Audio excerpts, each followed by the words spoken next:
সারা দেশের মতো চট্টগ্রামে গণপরিবহনে জিপিএস ডিভাইস সংযুক্ত করা বাধ্যতামূলক করেছে বিআরটিএ।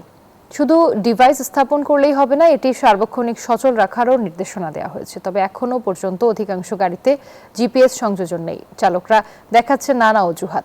রতন দাসের ছবিতে চট্টগ্রাম থেকে নয়ন বড়ুয়া জয়ের রিপোর্টে বিস্তারিত।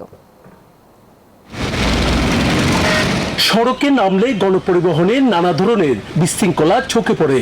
যাত্রী তোলার প্রতিযোগিতায় বাসের বেপরোয়া রেষারেষি, একাধিক লেন দখল করে যাত্রী উঠানামা এবং এর ফলে সৃষ্ট যানজট নিয়মিত চিত্র হয়ে উঠেছে।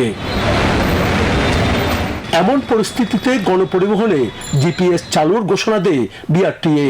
তবে এখনো পর্যন্ত অধিকাংশ গাড়িতে জিপিএস সংযোজন নেই। চালকরা দেখাচ্ছে নানা অজুহাত। বসুন্ধরা টিস্যু, অশুদ্ধতার বিরুদ্ধে এক বিন্দুও ছাড় নয়। আজকে যাইতেছি, যাওয়ার পরে মালিক এবার ডিভিএস লাগাবে কি লাগাবে মালিকের ব্যাপার। আমাদের মালিককে বলছে যে ডিভিএস লাগাই দিবে, ঠিক আছে, হ্যাঁ উনি অবশ্যই লাগাই দিবে। আমার এটা আরো অনেক আগ থেকে লাগানো আছে, কোম্পানি লাগাইছে এটা। জিপিএস সংযোজন ছাড়া কোনো গণপরিবহন রাস্তায় চলবে না বলে জানান এই কর্মকর্তা।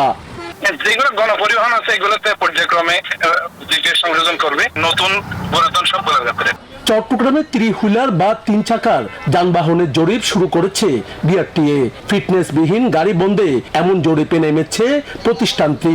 তবে জিপিএস ব্যবস্থার মাধ্যমে বন্ধ হবে অতিরিক্ত গতিতে গাড়ি চালানো, অনুমোদিত রুটের বাইরে চলাচল সহ দুর্ঘটনার ক্ষেত্রেও জিপিএস এর তথ্য গুরুত্বপূর্ণ হতে পারে বলে জানান পুলিশ। নয়ন বড়ুয়া জয়, নিউজ 24, চট্টগ্রাম।